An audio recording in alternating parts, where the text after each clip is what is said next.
Puji Tuhan, saudara-saudari, kita akan melanjutkan pembahasan Aetero bulan April tahun 2025 yang berjudul Sehati Sepikir dan Aspek-aspek Penting dari Kitab Kisah Para Rasul. Puji Tuhan, saudara-saudari, kita telah sampai kepada bagian yang kedua dari beban berita ini, yaitu kita memasuki aspek-aspek penting dari Kitab Kisah Para Rasul. Kalau kita melihat di dalam pengkajian berita yang keempat, aspek penting adalah Kristus yang bangkit. Maka di dalam berita yang kelima, aspek pentingnya adalah bagaimana kita menjaga diri di dalam satu aliran pekerjaan Tuhan bagi penyebar luasan gereja dan menerima belas kasih Tuhan agar diselamatkan dari tipu daya Satan. Saudari, saudara di depan mengatakan perihal aliran ilahi, bahwa aliran ilahi dimulai pada hari Pentakosta dan terus berlanjut melewati semua generasi hingga hari ini. Dan hanya ada satu aliran. Ketika Anda membaca kitab Kisah Para Rasul, maka akan melihat bahwa hanya ada satu aliran. Aliran ini dimulai di Yerusalem, mengalir ke Antioquia. Dari Antioquia, aliran ini berbelok ke Asia dan mengalir ke sana. Kemudian suatu hari Tuhan menghendaki aliran ini mengalir ke Eropa, ke Makedonia.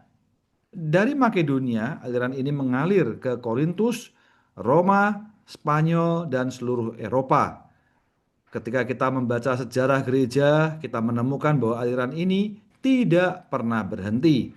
Kita juga memperhatikan bahwa kemanapun aliran ini mengalir, aliran ini hanya satu. Amin. Kita akan melanjutkan di dalam pembahasan judul dan ayat penting. Yang pertama adalah satu aliran pekerjaan Tuhan. Saudari, ini adalah beban utama di dalam berita ini. Bahwa kita perlu menjaga diri kita tetap berada dalam satu aliran pekerjaan Tuhan. Aliran ini adalah bagi penyebar luasan gereja. Sedangkan di aspek yang negatif kita perlu diselamatkan dari tipu daya Satan. Nah, saudara, tipu daya Satan ini adalah menipu agar kita mengerjakan pekerjaan kita sendiri dan akhirnya kita terpisah dari satu aliran dalam pekerjaan Tuhan ini. Baik, saudara, kita akan melihat di dalam Kisah Para Rasul pasal 2 ayat 33 mengatakan, maka dia ditinggikan ke sebelah kanan Allah dan menerima janji Roh Kudus dari Bapa. Dia mencurahkan ini yang kamu lihat dan dengar. Puji Tuhan, saudari ya, di dalam Kisah Para Rasul ini kita dapat melihat bahwa hari ini satu aliran ini adalah yang dicurahkan, yang telah kamu lihat dan dengar. Ini adalah aliran pekerjaan Tuhan. Dan di dalam Kisah Para Rasul pasal 1 ayat 8 mengatakan, tetapi kamu akan menerima kekuatan apabila Roh Kudus turun ke atas kamu dan kamu akan menjadi saksiku di Yerusalem, di seluruh Yudea dan Samaria serta sampai ke ujung bumi. Nah, saudari, ini adalah bagi perluasan gereja ya. Oke, selanjutnya kita akan melihat hati-hati dengan tipu daya Satan. Ya, kita perlu diselamatkan dari tipu daya Satan melalui bagaimana? Melalui kita mendengar pembicaraan Roh Kudus di dalam kita. Nah, saudara ya, di dalam Kisah Para Rasul pasal 16 ayat 6 sana dikatakan mereka melintasi daerah Frigia dan Galatia karena Roh Kudus mencegah mereka membicarakan firman di Asia. Di sini menunjukkan bahwa kita perlu bersatu dengan Roh Kudus. Kita perlu ada kerjasama dengan Roh Kudus sehingga kita boleh mengikuti satu aliran kemana saja Roh Kudus mengalir. Dan puji Tuhan, saudari, satu aliran ini dimulai pada hari Pentakosta.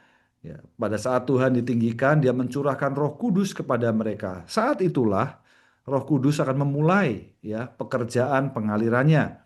Dia mengalirkan apa adanya Allah Tritunggal kepada kaum berimannya untuk apa? Untuk membangun tubuhnya, tubuh organiknya menjadi satu kesaksian yang korporat. Puji Tuhan, saudari ya. Kalau kita melihat perkara ini, kiranya kita boleh diselamatkan ya dari tipu daya si Satan. Selanjutnya, kita dapat melihat di dalam struktur dan garis besar di dalam berita ini. Berita ini terbagi menjadi 4 bagian. Yang pertama adalah kita perlu menjaga diri dalam satu aliran pekerjaan Tuhan. Ya, kita perlu melihat bahwa ada 4 aspek dari satu aliran ilahi dan kita perlu menjaga diri di dalam satu aliran, ya, di dalam Romawi yang pertama. Kemudian di dalam Romawi yang kedua adalah bagi perluasan gereja, dan Romawi yang ketiga adalah diselamatkan dari tipu daya Satan, dan yang keempat kita mengikuti teladan Rasul Paulus sebagai satu pekerjaan yang sama. Nah, saudara-saudari, kita perlu menjaga diri ya di dalam mengikuti, ya, satu aliran pekerjaan Tuhan ini. Ada 4 aspek dari satu aliran ilahi. 4 aspek ini adalah perkara hayat, persekutuan tubuh, kesaksian Yesus, dan pekerjaan Allah. Kita perlu terjaga di dalam 4 aspek ini. Dan nanti kita akan membahas memasuki poin selanjutnya. Saat ini saya hanya akan membahas secara singkat saja supaya kita memiliki kesan yang mendalam dalam setiap bagiannya. Lalu kemudian di dalam kapital C sampai D membahas mengenai menjaga diri dalam satu aliran. Ketika kita mempersilahkan Tuhan menduduki tempat yang pertama dalam seluruh diri kita, maka Dia dengan kasih, ya, Dia menyuplai kita menjadi aliran ilahi di dalam kita. Ya, di aspek kita perlu memberikan tempat yang utama dan yang pertama. Itulah kasih yang mula-mula, ya, kasih yang terbaik. Sehingga membiarkan Dia, amen, memimpin di dalam kita. Dan Dia di dalam kita mengalir, mengekspresikan pekerjaannya. Puji Tuhan, ya, sehingga pekerjaan yang dihasilkan ini adalah pekerjaan emas, perak, dan batu permata. Aliran hayat ilahi ini yang dimulai pada hari Pentakosta, saudari, ya, adalah satu-satunya aliran yang terus berlanjut melintasi semua generasi, amen, sampai kita hari ini adalah bagi tujuan Allah, yaitu membangun gereja sebagai ekspresi korporatnya. Nah, kalau kita melihat bahwa tujuannya adalah bagi pembangunan gereja, amen, ya, maka kita melihat bahwa ini adalah perkara penyebar luasan aliran hayat. Maka saudara-saudari, kita nampak bahwa perkara penyebar luasan gereja ini adalah perkara penyebar luasan melalui aliran hayat. Puji Tuhan atas aliran hayat yang ada di dalam kita. Kemudian di dalam kapital B sampai J membahas mengenai penyebar luasan dapat menyingkirkan banyak hambatan. Nah, saudari, ya, dengan kita berbagian dalam penyebar luasan, amen, dia menyingkirkan konsep-konsep yang keliru, baik yang bersifat geografis, ya, dimanapun kita berada punya latar belakang geografis yang berbeda-beda. Belum lagi secara kulit, ya, atau ras. Setiap ras punya kebudayaan masing-masing. Nah, saudari, semua pikiran ini akan disingkirkan, ya, melalui penyebar luasan ini. Puji Tuhan, ketika kita berbagian dalam penyebar luasan gereja, kita menanggalkan seluruh konsep yang keliru, ya, seluruh apa ada latar belakang kita perlu ditinggalkan. Ya, karena itu kita perlu diselamatkan, ya, diselamatkan dari tipu daya Satan. Hati-hati, saudara-saudari, ada 3 masalah dari penyebar luasan gereja. Kita akan melihat poin ini di dalam kapital A, ya. 3 masalah itu kita perlu melihat adalah perkara peraturan mati yang di luar, ya.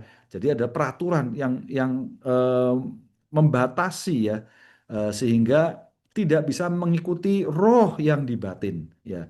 Kemudian ada juga opini manusia, ya. Setiap orang punya opininya. Ini adalah satu masalah dari penyebar luasan gereja. Juga yang ketiga adalah perkara diri atau ego bersama konsepsi usangnya. Jadi 3 perkara ini, ya, peraturan, ya, opini manusia, dan diri atau ego, ya, bersama konsepsi usang ini akan menipu, ya, menipu manusia dari penyebar luasan gereja. Karena itu kita perlu belajar, saudari, ya, di dalam kesempatan ini di dalam kapital B sampai dengan I, kita perlu belajar pelajaran dari 8 contoh perkara, ya, dari 5 tokoh. Kita akan melihat dari Petrus, Barnabas, Apolos, Paulus, dan Yakobus. Nah, saudara-saudari, kita dapat melihat di dalam cerita Paulus bagaimana Paulus saat itu, ya, diselamatkan dari selubung agama dan latar belakang yang lama, ya.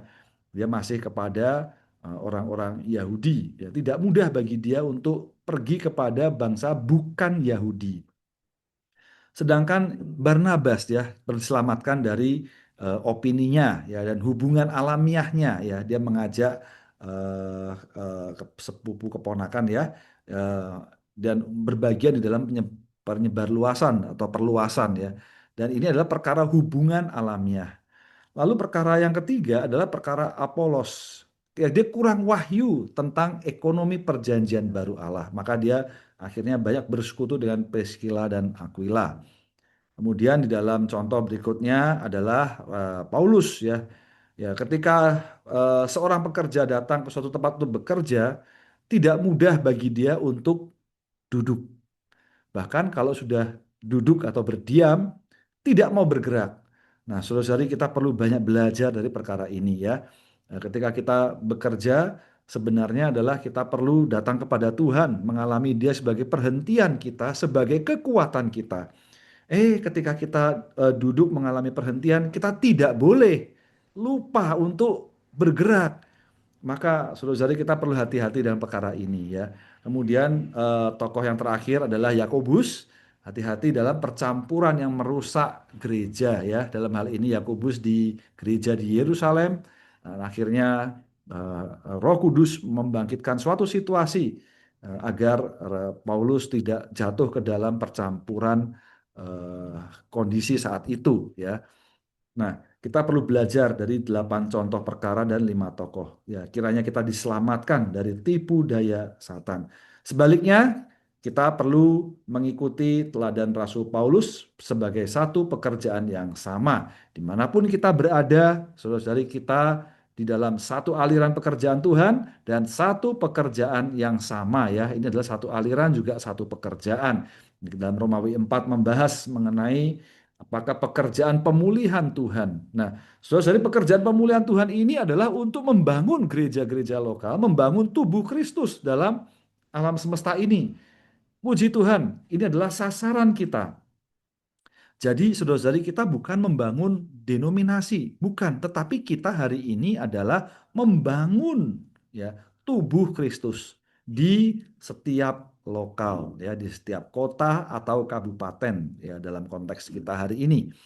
Maka saudari bagaimana kita boleh berbagian, maka perlu ada pekerja yang tepat yang diperlukan hari ini ya. Pekerja yang tepat ini saudari kita dapat melihat bahwa pekerja yang tepat adalah pekerja yang memenuhi tugas pelayanan zaman sekarang ya.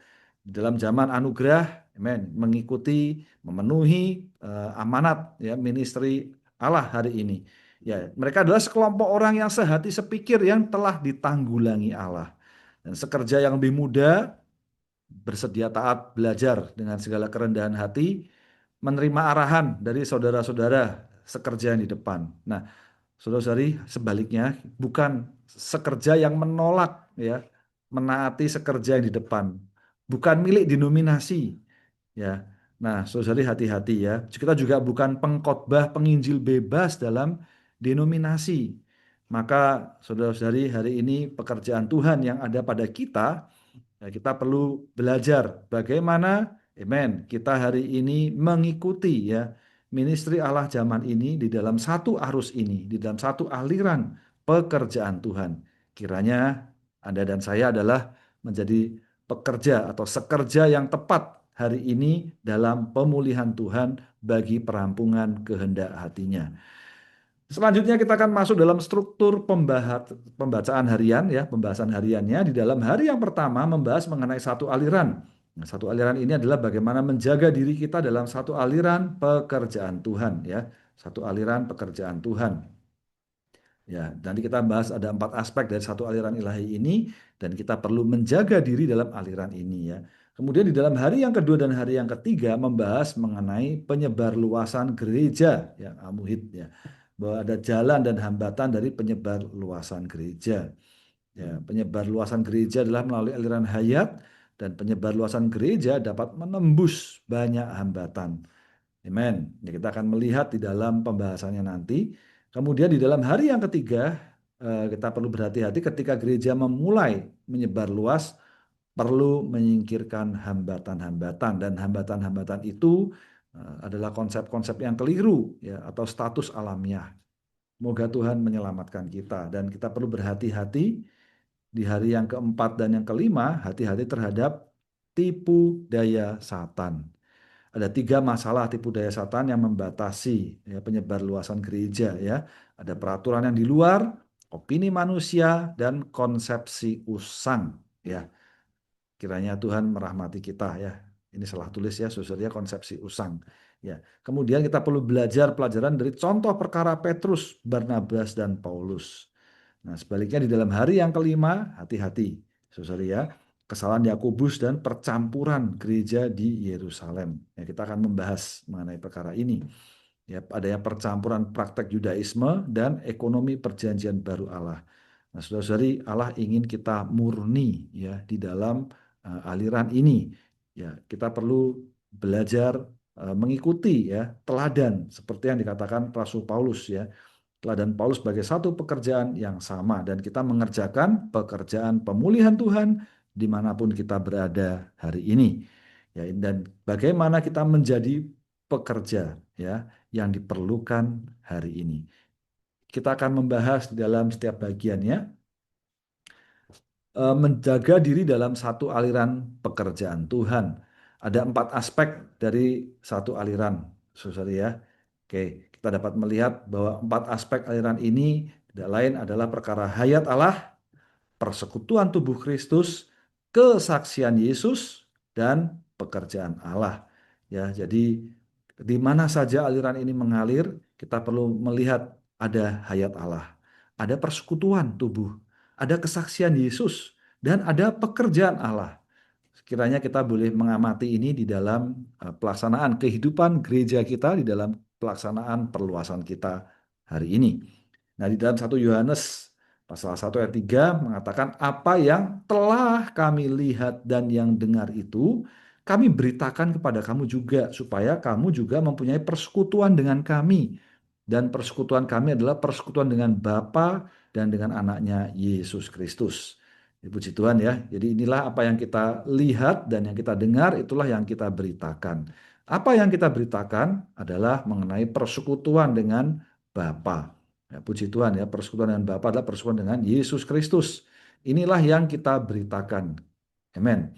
Kemudian di dalam Wahyu pasal 22 ayat 1 mengatakan malaikat pun menunjukkan kepadaku sungai air hayat. Nah, sungai air hayat ini adalah perkara yang mengalir ya. Satu aliran ilahi ini adalah sungai air hayat. Ya, dia terang seperti kristal mengalir keluar dari tahta Allah dan anak domba di tengah jalan kota itu. Maka kita mengapresiasi bahwa aliran ilahi ini mengalir dari generasi ke generasi, melintasi semua generasi, hanya ada satu aliran. Adalah satu-satunya aliran, aliran Sungai Hayat. Puji Tuhan. Amin. Karena itu kita perlu menjaga diri kita agar tetap berada di dalam aliran ini. Ya, kita perlu menjaga diri kita. Nah, di dalam Wahyu pasal 2 ayat 4 mengatakan, tetapi aku hendak menegur kamu tentang satu perkara, yaitu kamu telah meninggalkan kasihmu yang semula. Nah, saudari ya, di dalam perkara ini perlu menegur ketika ada hal yang lain ya, yaitu telah meninggalkan kasih yang semula. Amin. Dan di Hezkia 47 ayat 1 mengatakan kemudian dia membawa aku kembali ke pintu bait itu dan lihatlah ada air yang mengalir keluar dari ambang pintu ke arah timur karena bait itu menghadap ke timur. Nah, aliran ini adalah perkara Tuhan yang mengalir ya. Ketika dia mengalir, saudara-saudari, dia itu mengukur ya. Dia mengukur. Nah, saudari, mengukur ini adalah bagaimana dia mengekspos.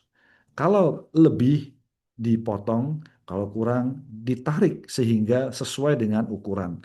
Jadi mengukur tidak lain adalah perkara pengeksposan ya, agar kita boleh disesuaikan ya dengan pekerjaan Tuhan, dengan aliran ini. Maka kita bersyukur kepada Tuhan perkara dia mengalir dan dia juga mengukur ya, dia mengalir menyuplaikan hayat ya, sungai air hayat, dan dia juga mengukur ya, mengukur ini artinya juga menghakimi ya, mengekspos apa adanya diri kita. Nah, bagaimana sikap kita? Sikap kita adalah perlu mempersilahkan Tuhan menduduki tempat yang pertama dalam seluruh diri kita. Nah, saudari, ketika kita memberikan tempat yang pertama dalam seluruh diri kita, tidak lain adalah kita mengasihi dia dengan kasih yang mula-mula. Ya, kasih yang mula-mula adalah kasih yang memberi. Ya, Kristus tempat yang pertama dalam seluruh diri kita. Ya, ini adalah kasih yang semula. Akhirnya dia menjadi aliran ilahi bagi kita. Maka eh, di dalam Wahyu pasal 24, bagaimana Tuhan menegur, ya, karena meninggalkan kasih yang semula, yaitu tidak meletakkan Kristus sebagai tempat yang pertama dalam seluruh diri kita. Nah, kita perlu bertobat, ya, kita perlu kembali meletakkan, ya, membiarkan Kristus menduduki tempat yang pertama dalam seluruh diri kita. Baru, saudari, dia menjadi aliran ilahi bagi kita. Nah, sasarannya adalah bagi pembangunan. Nah, aliran ilahi ini dimulai dari hari Pentakosta terus berlanjut melewati semua generasi hingga hari ini bagi sasaran Allah. Apa sasaran Allah? Yaitu pembangunan gereja sebagai ekspresi korporatnya. Baik, saudara, di depan mengingatkan kita agar kita perlu belajar pelajaran dari contoh saudara T. Austin Spark. Pada tahun 1957, kami mengundang saudara Spark untuk mengunjungi kami di Taiwan. Itu adalah kunjungannya yang kedua. Pada waktu persekutuan pribadi dan menyampaikan berita, dia sangat menentang pelaksanaan kehidupan gereja kita. Setelah kepergiannya, timbul keresahan di antara gereja-gereja mengenai tumpuan gereja. Beberapa bulan kemudian, dia dan saya tinggal selama 1 minggu di tempat retreatnya di Kilcreggan, Skotlandia, dan kami berbicara pelaksanaan kehidupan gereja secara tuntas.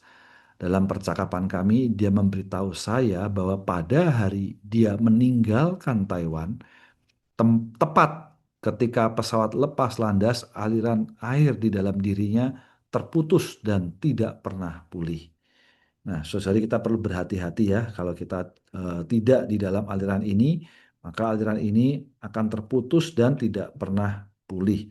Kiranya Tuhan menjaga kita semua.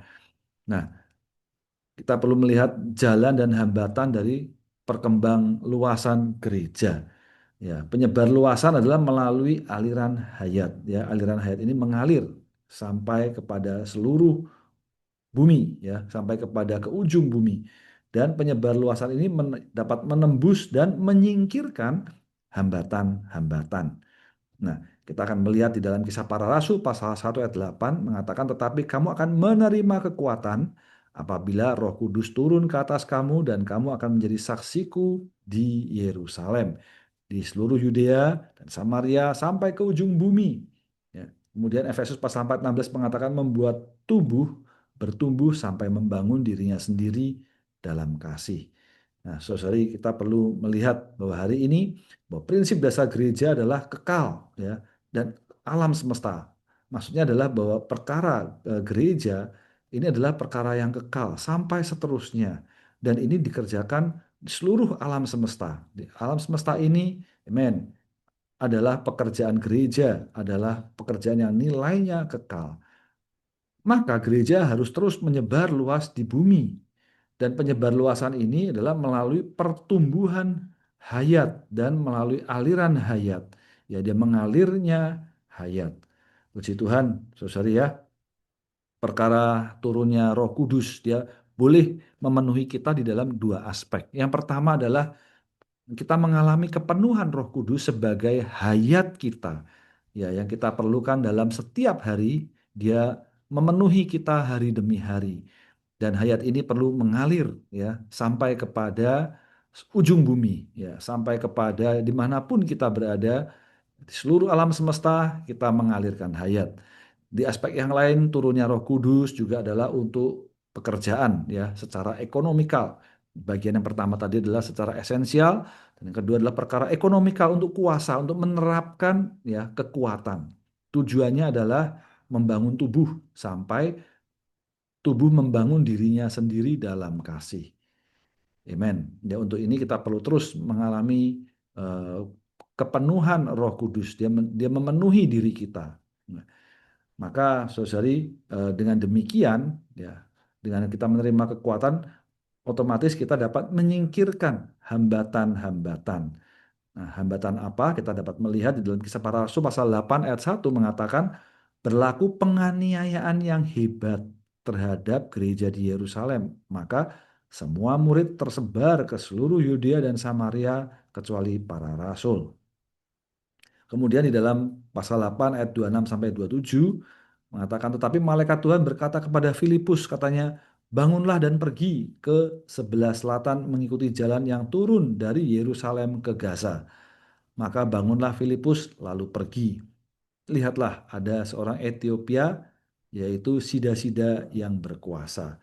Nah, saudari, kita dapat melihat bahwa melalui penganiayaan yang hebat akhirnya semua murid tersebar. Ya, ketika gereja menyebar luas, maka seluruh konsep-konsep yang keliru, ya, seluruh konsep yang bersifat geografis, ya, setiap orang dari setiap daerah punya ya ragam geografisnya masing-masing, ya. Eh, Misalnya orang Jawa, orang Sumatera, orang Kalimantan, atau secara umum orang Indonesia dengan orang Amerika, dengan orang Taiwan, secara geografis, ya. Atau juga masalah rasial, ya.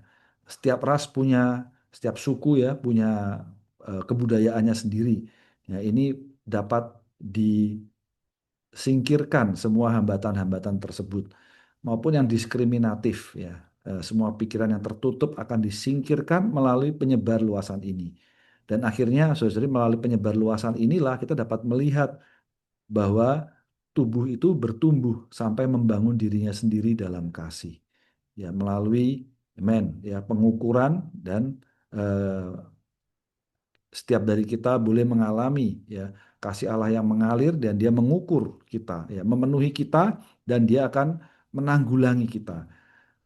Selanjutnya dalam Kisah Para Rasul pasal 8 ini memperlihatkan kepada kita langkah pertama penyebar luasan gereja adalah ke Samaria, kemudian langkah kedua ke Ethiopia yaitu ke Afrika, menunjukkan bahwa kita harus memberitakan Injil kepada setiap suku, bahasa, kaum dan bangsa. Puji Tuhan. Amen. Selanjutnya, ketika gereja menyebar luas, perlu menyingkirkan hambatan-hambatan, ya, menyingkirkan konsep manusia yang sempit dan keliru, menyingkirkan status alamiah. Nah, di dalam Kisah Para Rasul pasal 9 ayat 1 dan 20 mengatakan, tetapi Saulus masih melontarkan kata-kata ancaman pembunuhan terhadap murid-murid Tuhan. Di ayat 20 mengatakan, dan segera dia memberitakan Yesus di sinagoge-sinagoge bahwa dia adalah anak Allah. Saudara perhatikan, di dalam pasal yang sama, Saulus ya, dia melontarkan kata-kata ancaman pembunuhan, namun di pasal yang sama segera dia memberitakan Yesus. Wow, saudara ya, kita perlu melihat bagian ini bagaimana eh, Saulus yang adalah Paulus ya di dalam pasal 9, orang yang sebelum menentang gereja kemudian dapat memberitakan Injil. Nah, saudari, kita dapat melihat bagian ini ya, perkara menyingkirkan konsep manusia yang sempit dan keliru. Nah, konsep Saulus ya masih keliru waktu itu ya. Namun ketika dia didapatkan Tuhan, segera dia memberitakan Yesus. Kemudian di dalam pasal 10, Kisah Rasul pasal 10 ayat 11 sampai 13 mengatakan, dia melihat langit terbuka dan sebuah bejana berbentuk kain lebar sedang turun dengan dibawa turun ke bumi melalui 4 penjuru. Di dalamnya terdapat berbagai jenis binatang berkaki 4, binatang melata dan unggas di langit. Dan ada suara yang berkata kepadanya, bangunlah Petrus, sembelih dan makanlah. Nah, saudari, di dalam pasal 10 ini kita dapat melihat bahwa penyebar luasan Injil ke segala penjuru mengumpulkan berbagai jenis orang najis ya, dan membersihkan mereka melalui penebusan darah Kristus. Nah, saudari, tidak mudah menerima konsep ya, menerima berbagai jenis binatang berkaki 4, melata dan unggas ya, saudari ya, untuk dimakan ya. Dalam hal ini makanlah seperti yang dikatakan di dalam penglihatan Petrus ya, sembeli dan makanlah. Tidak mudah bagi Petrus untuk menerima ini. Maka inilah gambaran ya, berbagai jenis orang najis ya perlu mengalami dibasuh, ya, mereka dibersihkan melalui darah penebusan Kristus. Amen. Nah, selanjutnya menyingkirkan status alamiah. Kisah Rasul 13 ayat 1 sampai 2 mengatakan, dalam gereja lokal di Antioquia ada beberapa nabi dan pengajar, yaitu Barnabas dan Simeon yang disebut Niger, dan Lukius orang Kirene, dan Menahem yang diasuh bersama dengan raja wilayah Herodes dan Saulus ketika mereka melayani Tuhan dan berpuasa. Nah, saudari, kita dapat melihat, ya, ada beberapa nabi dan pengajar. Ya, ada yang disebut Niger, ada yang disebut orang Kirene, ya. Ada yang diasuh bersama dengan raja wilayah Herodes dan mereka melayani Tuhan. Nah, saudari, ini adalah kita dapat melihat berbagai status alamiah mereka, ya. Ada 5 nabi dan pengajar melayani gereja di Antioquia terdiri dari orang Yahudi dan orang bukan Yahudi dengan latar belakang, pendidikan, dan status yang berbeda. Ini menunjukkan bahwa karunia dan fungsi rohani yang Allah berikan kepada anggota tubuh Kristus bukan berdasarkan status alamiah mereka. Puji Tuhan, ya. Amin. Semoga Tuhan menjaga kita dari alamiah. Selanjutnya, kita perlu berhati-hati, ya, dari tipu daya Satan yang menghasilkan 3 masalah yang membatasi penyebar luasan gereja. Kita melihat ada 3 masalah, yaitu peraturan yang di luar, opini manusia, dan diri atau ego. Ya, di dalamnya ada konsepsi usang. Ya, kita perlu diselamatkan, ya. Kita perlu menerima belas kasihan agar diselamatkan dari tipu daya Satan. Amen. Seberapa kita diselamatkan, seberapa itu pula pembangunan gereja. Kiranya kita mengalami keselamatan dengan lengkap, dengan utuh, sehingga sepenuhnya adalah bagi pembangunan gereja. Kita dapat melihat di dalam Kisah Para Rasul 15 ayat 37 sampai 39, Barnabas ingin membawa juga Yohanes yang disebut Markus, ya. Nah, ini masih familinya, ya, masih saudaranya, ya. Nah, tetapi Paulus menganggap bahwa tidak sesuai untuk membawa dia bersama mereka. Maka timbullah perselisihan yang tajam, sehingga mereka berpisah satu dengan yang lain. Nah, saudari, kita perlu berhati-hati di dalam bagian ini, ya, bahwa perkara 3 hal ini, ya, akan merusak, ya, pekerjaan Tuhan, ya, merusak penyebar luasan gereja, sehingga apa? Mereka berpisah satu dengan yang lain. Nah, sebelum berpisah ada perselisihan yang tajam. Nah, disebabkan oleh apa perselisihan ini? Ya, peraturan luaran, opini manusia, diri atau ego dengan konsepsi usang. Kiranya kita menerima belas kasihan Tuhan, ya. Kita perlu belajar pelajaran dari contoh perkara, ya. Ada contoh perkara para rasul. Kita akan melihat, saudara, di dalam pasal 16 ayat 6 sampai 7 dan 12. Mereka melintasi daerah Frigia dan Galatia karena Roh Kudus mencegah mereka membicarakan firman di Asia. Dan setibanya di Misia, mereka mencoba masuk ke Bitinia, tetapi Roh Yesus tidak mengizinkan mereka. Dari situ kami ke Filipi, kota pertama di bagian Makedonia, juga adalah benteng pertahanan Kekaisaran Romawi. Di kota itu kami tinggal beberapa hari. Nah, saudari, bagaimana kita melihat perkara ini, ya? Kita perlu sebaliknya, bukan berdasarkan peraturan luaran, opini, atau diri atau ego dengan konsepsi usangnya, tetapi kita perlu belajar bagaimana mendengar Roh Kudus, bagaimana taat kepada Roh Yesus. Nah, Roh Kudus dan Roh Yesus penjelasannya ada di dalam catatan kaki, saudari, ya. Kali ini kita tidak membahas apa bedanya Roh Kudus dengan Roh Yesus, tetapi kita perlu melihat bahwa di dalam eh, aliran ini kita perlu sepenuhnya, ya, membiarkan Kristus, ya, membiarkan Roh Kudus, Roh Yesus memimpin kita. Saat Roh Kudus mencegah, kita berkata amin. Saat Roh Yesus tidak mengizinkan, kita pun berkata amin. Ya, saudari, kita perlu melihat, saudari, ya, pertama adalah contoh perkara Petrus. Ya, Petrus diselamatkan dari selubung agama dan latar belakang lama agar dapat melihat visi ekonomi kekal Allah. Ya, kita dapat melihat, ya, dan bahwa Petrus sangat berpegang kepada peraturan agama, ya, latar belakang agamanya. Ya, hati-hati dengan makanan yang halal atau non halal ya. Sebaliknya ya, perlu melihat visi ekonomi kekal Allah. Kiranya kita dikendalikan bukan berdasarkan selubung agama atau latar belakang agama, tetapi kita perlu melihat visi ekonomi kekal Allah. Selanjutnya adalah cerita Barnabas ya. Ya ini ya perkara Barnabas ini ya, Saudara ya di dalam pasal 15. Perkara Barnabas diselamatkan dari opini manusia dan hubungan alamiah ya. Perselisihan timbul di antara sekerja karena hubungan pribadi sangatlah mengerikan. Ya, ini mengerikannya ini ya karena mereka berpisah satu dengan yang lain. Ini kiranya kita belajar ya, diselamatkan dari opini manusia dan hubungan alamiah. Kemudian kita dapat belajar dari contoh perkara Paulus. Begitu sampai di suatu tempat untuk bekerja, ya memiliki masalah untuk duduk, ya karena suka bekerja, lupa untuk duduk, ya mengalami perhentian, ya ada yang adalah kekuatan duduk, datang kepada Tuhan, berdiam, memohon pimpinan Tuhan, ingin segera bekerja. Sebaliknya, begitu duduk, memiliki masalah tidak mau bergerak, ya tidak mau bekerja. Nah, saudari kiranya Tuhan menerangi kita, ya. Amen. Kita perlu bekerja, kita juga perlu duduk, ya. Kita perlu bekerja sama dengan Roh Kudus di satu tempat, ya mengikuti kemana dia pergi. Kita menjenguk, memberitakan Injil, ya, kita merawat kaum saleh, saudari. Sebaliknya, jangan tergesa-gesa untuk melakukan hal-hal itu. Kita perlu duduk, ya, memiliki persekutuan intim dengan Tuhan, memulihkan waktu pribadi kita dengan Tuhan melalui kita banyak berdoa kepada Dia, bersekutu kepadanya, membiarkan Roh Kudus memenuhi kita.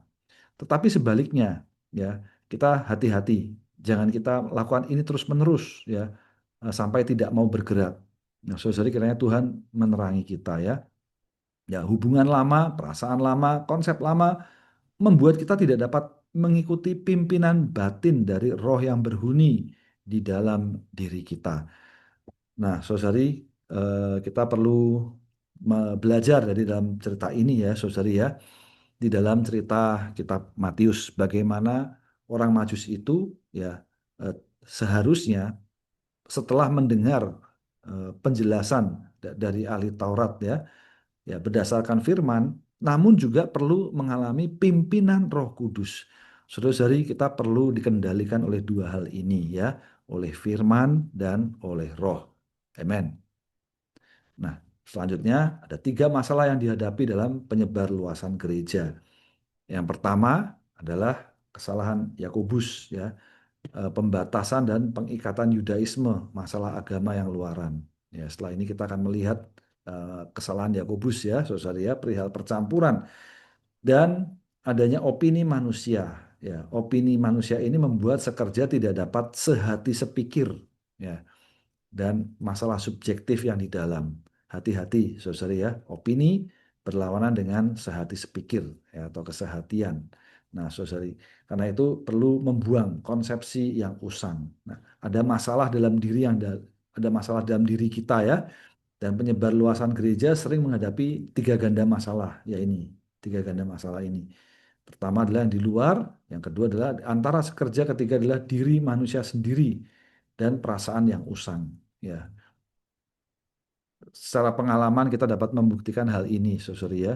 Ketika kita berbagian di dalam penyebar luasan gereja, saudara, tiga hal ini akan menjadi sangat real bagi kita. Ya, mungkin kita merasa orang tertentu bukan pilihan Allah atau orang tertentu pilihan Allah. Nah, saudari, kita perlu berhati-hati terhadap ini perasaan yang usang. Ya, kita sebaliknya ya perlu diselamatkan ya, membiarkan Roh Kudus bekerja, menyingkirkan tiga hambatan ini ya. Jika tiga ganda masalah ini disingkirkan, maka gereja dapat keluar atau dihasilkan ya. Ini sebabnya pada waktu itu gereja dapat ke Eropa dan dapat mendapatkan tempat pijakan karena Roh Kudus telah menyingkirkan tiga ganda hambatan ini. Ya, percampuran, opini manusia, konsepsi usang. Selanjutnya adalah kesalahan Yakobus dan percampuran gereja di Yerusalem. Roma pasal 8 ayat 2 mengatakan sebab hukum roh hayat telah membebaskan aku dalam Kristus Yesus dari hukum dosa dan hukum maut. Di sini kita dapat melihat hukum roh hayat dan seharusnya kita di dalam kaum beriman perjanjian baru kita mengikuti hukum rohayat. Ya, kenapa? Karena di dalam Galatia pasal 2:19, aku ini telah disalibkan bersama Kristus. Maka seharusnya bukan lagi aku, melainkan Kristus. Bagaimana bisa Kristus? Ya perlu hidup dalam hukum rohayat. Ya. Nah, saudari semoga kita masih berkesan ya di dalam Roma pasal 5 sampai 8 yang adalah inti Alkitab. Kita telah membahas poin ini ya. Kemudian di dalam Kisah Para Rasul pasal 21 ayat 20 mengatakan, mendengar itu mereka berkata kepada Paulus, lihatlah beribu-ribu orang Yahudi yang telah percaya dan mereka semua rajin memelihara hukum Taurat. Nah, saudari, lihatlah di sini ada kontradiksi. Yang pertama adalah hukum rohayat dan sebaliknya memelihara hukum Taurat, bahkan memelihara dengan rajin memelihara hukum Taurat. Nah, saudara-saudari, padahal secara fakta hari ini kita kaum beriman perjanjian baru telah disalibkan bersama Kristus. Ya, seharusnya kita mengikuti hukum rohayat, bukan dengan rajin memelihara hukum Taurat. Ya, bahkan dikatakan orang-orang yang telah percaya ya. Jadi orang-orang yang telah percaya itu seharusnya adalah percaya bahwa dia itu telah turut disalibkan bersama Kristus.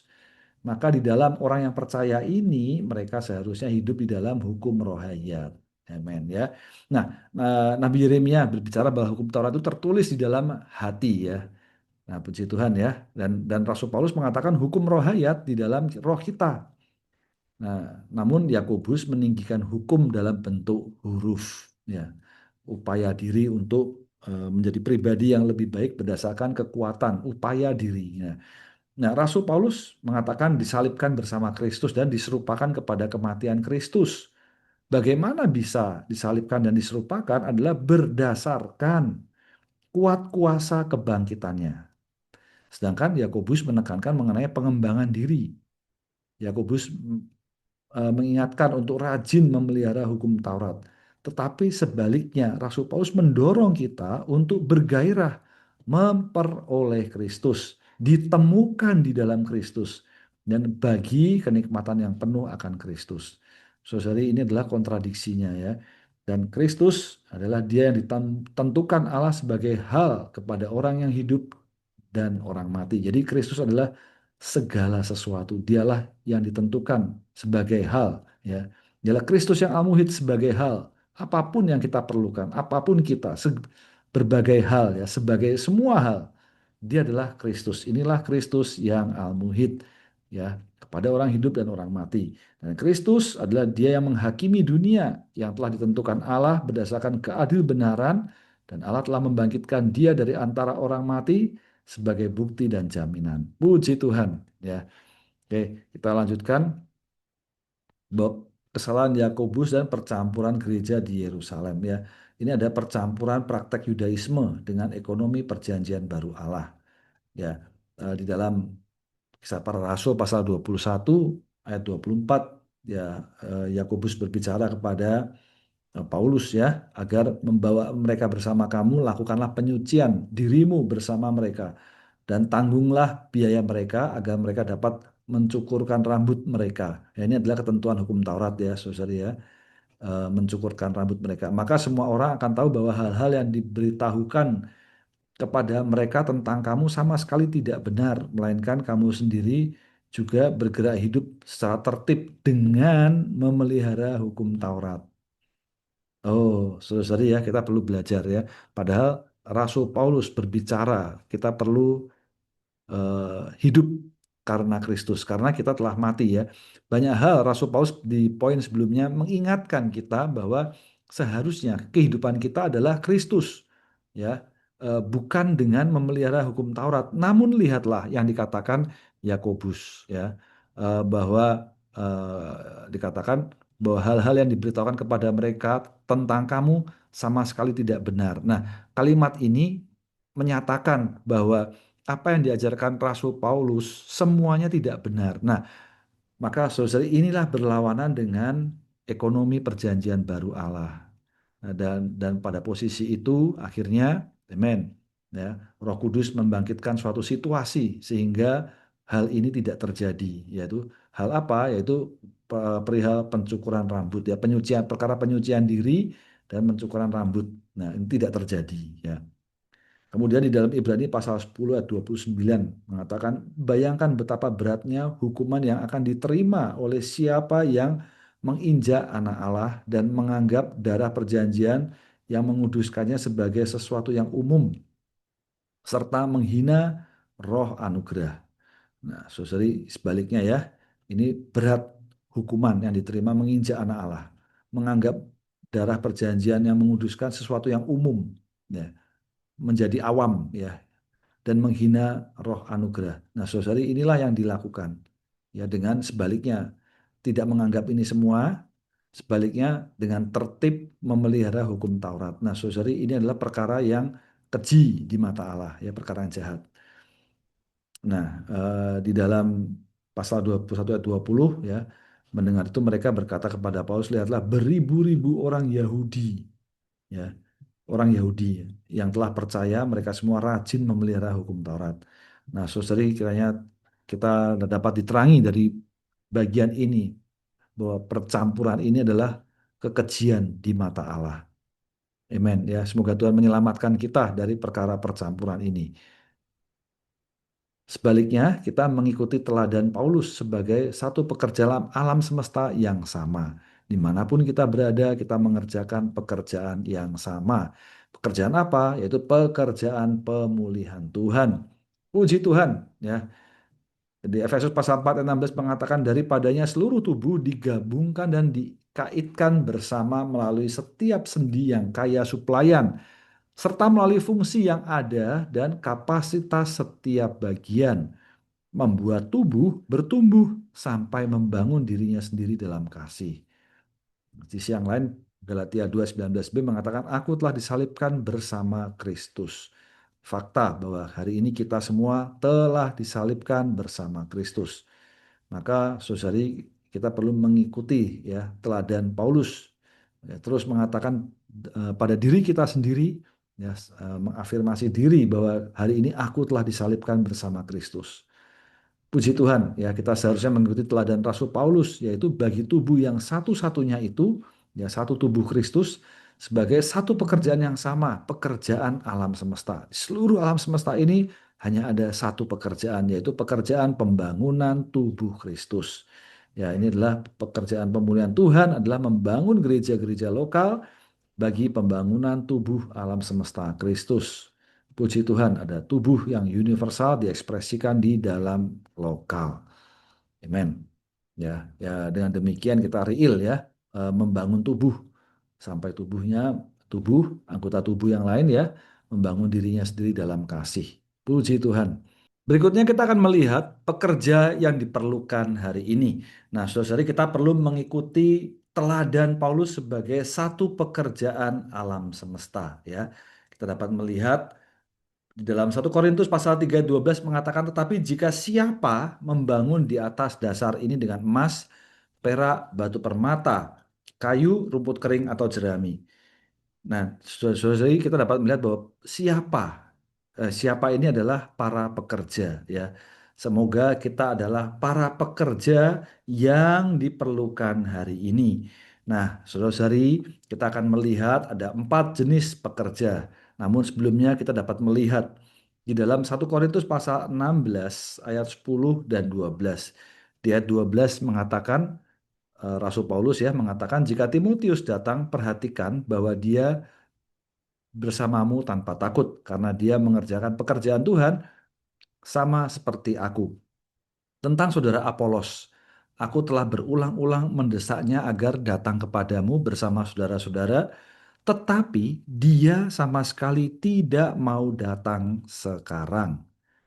Dia akan datang apabila ada kesempatan. Nah, saudara-saudari, kita dapat melihat dari 1 Korintus pasal 16 ini, Rasul Paulus adalah kepala pekerja dan dia meminta Timotius datang. Maka ketika Timotius datang, ya, bagaimana jemaat waktu itu untuk menerima Timotius, ya, menerima dengan tanpa takut. Kenapa? Karena Timotius mengerjakan pekerjaan Tuhan sama seperti yang Rasul Paulus lakukan. Sedangkan sebaliknya Apolos, saudara ya, berulang-ulang mendesak. Jadi saudara Paulus atau Rasul Paulus sebagai kepala pekerja berulang-ulang mendesak untuk datang, tetapi sama sekali tidak mau datang sekarang. Nah, ini contoh yang negatif. Dia tidak mau taat arahan atau koordinasi sekerja yang di depan. Nah, saudari, oleh karena itu mari kita melihat ada 4 jenis sekerja ya. Jenis yang pertama adalah sekerja yang memenuhi tugas pelayanan Allah zaman sekarang. Dia adalah sekelompok orang yang sehati sepikir, adalah yang sedikit orang yang telah ditanggulangi Allah. Jadi di jenis yang pertama memenuhi tugas pelayanan Allah di zaman ini ya, zaman anugerah, dan sekelompok orang yang sehati sepikir dan sekelompok orang yang telah ditanggulangi oleh Allah. Ya, ini telah diukur oleh Allah. Ya, jenis yang kedua, sekerja yang lebih muda, mereka bersedia taat belajar dengan kerendahan hati untuk menerima bimbingan di bawah koordinasi sekerja yang di depan, ya. Seperti Timotius terhadap Rasul Paulus, ya. Ya, dia bersedia taat belajar. Dan jenis yang ketiga, mereka yang menolak menaati sekerja di depan. Mereka bukan milik denominasi, tetapi senang bersekutu dengan kita. Nah, khususnya ini, saudari ya, menolak menaati sekerja di depan. Ya, ini padahal Rasul Paulus berulang-ulang mendesaknya untuk datang, tetapi sama sekali tidak mau datang sekarang. Jadi menolak menaati ya. Nah, ini jenis yang ketiga. Dan jenis yang keempat adalah pengkhotbah dan penginjil bebas dalam denominasi. Nah, saudara-saudari, yang kita perlukan hari ini adalah jenis yang pertama dan jenis yang kedua. Ya, jenis yang pertama adalah yang memenuhi ya tugas pelayanan zaman sekarang. Ya, dan sekelompok orang yang sehati sepikir dan yang ditanggulangi oleh Allah, bersedia taat belajar dengan kerendahan hati, menerima bimbingan di bawah koordinasi sekerja yang di depan. Kiranya kita adalah saudara-saudari yang demikian sebagai pekerja yang diperlukan hari ini. Nah, saudari, kita bukan pergi sesuka hati, tetapi kita mengikuti pimpinan Tuhan. Ya, di mana aliran air hidup, seharusnya di sana ada cahaya di dalam hati ya. Nah, aliran ini mengalir keluar ya, eh, terpancar ya, kepada lebih banyak orang ya. Puji Tuhan. Dan sebagai penutup, saudara-saudari, kita perlu menjaga diri kita di dalam aliran melalui mempersilakan aliran mengalir keluar, mengalir dariku untukmu, dari kita semua kepada lebih banyak orang ya. Kemudian menjaga diri kita dalam aliran, ya, mempersilakan Tuhan mengukur. Ya, ini adalah menghakimi, mengekspos kita ya agar kita cocok, tepat bagi Dia, dan kita perlu mempersilakan Kristus menduduki tempat yang pertama. Ya, ini adalah dengan kasih yang mula-mula kita mengasihi Dia. Ya, kemudian kita mempersilakan aliran mengalir keluar, menyingkirkan hambatan-hambatan dan mempersilakan gereja terus menyebar luas. Dan terakhir, satu pekerjaan yang sama, ya, pekerjaan di seluruh alam semesta, kita bersedia belajar dengan merendahkan diri kita ya bagi pembangunan tubuh Kristus. Mulia bagi Tuhan. Amin.